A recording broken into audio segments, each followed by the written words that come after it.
Hello बच्चों, चलिए देखते हैं ये प्रश्न। एक काले और एक लाल पासे को उछाला गया है। पहले भाग में बोला है पासों पर प्राप्त संख्याओं का योग 9 होने की सप्रतिबंध प्रायिकता ज्ञात कीजिए यदि यह ज्ञात हो कि काले पासे पर 5 प्रकट हुआ है। और दूसरे भाग में बोला है पासों पर प्राप्त संख्याओं का योग 8 होने की सप्रतिबंध प्रायिकता ज्ञात कीजिए यदि यह ज्ञात हो कि लाल पासे पर प्रकट संख्या 4 से कम है। इस प्रश्न को करने के लिए हम इसकी मुख्य अवधारणा देख लेते हैं। देखिए, सप्रतिबंध प्रायिकता का एक सूत्र होता है PA बटा B बराबर PA इंटरसेक्शन B बटा PB, जहां पे जो ये घटना B है ये हमें ज्ञात होती है, जो कि घटित हो चुकी होती है, और ये जो घटना A है इसकी हम प्रायिकता ज्ञात करते हैं। तो चलिए इस मुख्य अवधारणा का प्रयोग अपने प्रश्न को हल करने में करते हैं, जहां पे पहले हम लेंगे इसका पहला भाग। एक काले और एक लाल पासे को उछाला गया है। पासों पर प्राप्त संख्याओं का योग 9 है। ये बताइए कि दो पासों को उछालने पर कुल संभव परिणाम कितने होते हैं? 36 होते हैं। ये दो पासे उछाले, पहले पासे में भी 6 में से कोई सी भी संख्या आ सकती है और दूसरे में भी, तो कुल संभव परिणाम होते हैं 36। आप कह सकते हैं NS बराबर 36 होगा, जहां पे पहले वाला पासा है काला और दूसरे वाला पासा है लाल। पासों पर प्राप्त संख्याओं का योग 9 होने की सप्रतिबंध प्रायिकता हमें ज्ञात करनी है।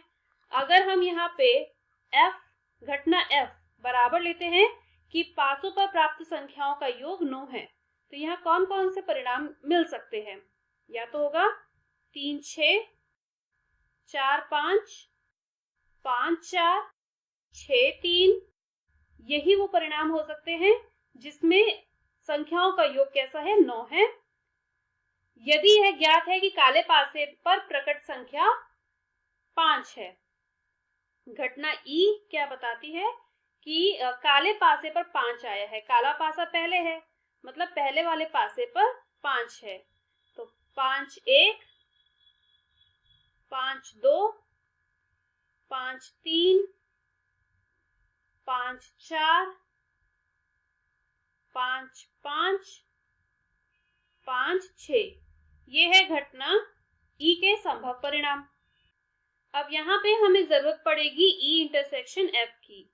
इन दोनों समुच्चय में उभयनिष्ठ अवयव कौन से हैं? एक ही अवयव, ये 5 4 ऐसा अवयव है जो कि उभयनिष्ठ है, तो यहाँ पे आ जाएगा 5 4। ठीक है। अब हमें ज्ञात क्या करना है? ये वाला जो था पासे पर प्राप्त संख्याओं का योग 9 है, इसको हमने F माना था, और यह ज्ञात है कि काले पासे पर 5 प्रकट हुआ है, इसको हमने E माना था। हमें F की प्रायिकता ज्ञात करनी है, जबकि E घटित हो चुका है, हमें ज्ञात है। तो PF बटा E का मान हमें यहाँ पे ज्ञात करना है। तो इसके लिए हम इस सूत्र का प्रयोग करेंगे, जो कि होगा PE इंटरसेक्शन F बटा PE के बराबर। ठीक है। इसके लिए हमें जरूरत पड़ेगी इसकी प्रायिकता की, A इंटरसेक्शन F की, और E की प्रायिकता की। देखिए, कुल कितने अवयव है? 36, मतलब कुल जो संभव परिणाम है 36, और E में कितने आ रहे हैं? 1 2 3 4 5 6। तो इसकी प्रायिकता होगी 6 बटा 36 बराबर 1 बटा 6, और इसकी प्रायिकता होगी, इसमें सिर्फ एक ही अवयव है तो 1 बटा 36। तो यहाँ आप लिखेंगे 1 बटा 36 बटा 1 बटा 6, जो बराबर होगा 6 बटा 36 या फिर 1 बटा 6 के।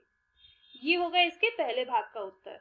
अब हम करते हैं इसका दूसरा भाग। इसके दूसरे भाग में कहा है पासों पर प्राप्त संख्याओं का योग 8 होने की सप्रतिबंध प्रायिकता। तो हम इसकी घटना E लेते हैं कि पासों पर जो अंक आ रहे हैं उनका योग 8 है। तो क्या क्या हो सकता है? ये हो सकता है 2 6, 3 5, 4 4, 5 3 और 6 2। ये परिणाम हो सकते हैं जब पासों पे संख्याओं का योग 8 है। और F हम लेते हैं इस दूसरी घटना को। यह ज्ञात है कि लाल पासे पर प्रकट संख्या 4 से कम है। लाल पासा है दूसरे वाला, 4 से कम संख्या मतलब 1 2 या 3 है। तो या तो इसमें आएगा 1 1 1 2 1 3, 2 1 2 2 2 3। इसी प्रकार ये सारे परिणाम होंगे इसमें घटना F में। अब हमें चाहिए होगा यहाँ पे E इंटरसेक्शन F का मान। तो इन दोनों में उभयनिष्ठ अवयव कौन कौन से हैं? सिर्फ ये और ये अवयव यहाँ पे उभयनिष्ठ आएगा, 5 3 और 6 2। अब हमें मान ज्ञात करना है E बटा F का, क्योंकि यहाँ पे हमने इसको माना है E और इसको माना है F। तो E की प्रायिकता हमें ज्ञात करनी है जबकि F ज्ञात हो। तो उसके लिए हमें मान ज्ञात करना है PE बटा F का। इसका सूत्र होगा PE इंटरसेक्शन F बटा PF। ठीक है, तो इसके लिए हमें इसकी भी प्रायिकता चाहिए और इसकी भी प्रायिकता चाहिए। तो देखिए कुल संभव परिणाम थे 36। ठीक है, इसके अवयव हैं 2, तो इसकी प्रायिकता होगी 2 बटा 36 या 1 बटा 18। और यहाँ पे इसमें कितने कुल अवयव कितने हैं? 18। ये होगी 18 बटा 36 या फिर 1 बटा 2। तो ये बराबर होगा 1 बटा 18 बटा 1 बटा 2 या फिर 2 बटा 18 बराबर 1 बटा 9 के। ये होगा इसका उत्तर। मैं आशा करती हूँ मुख्य अवधारणा की मदद से आपको इस प्रश्न का हल समझ आया होगा। धन्यवाद।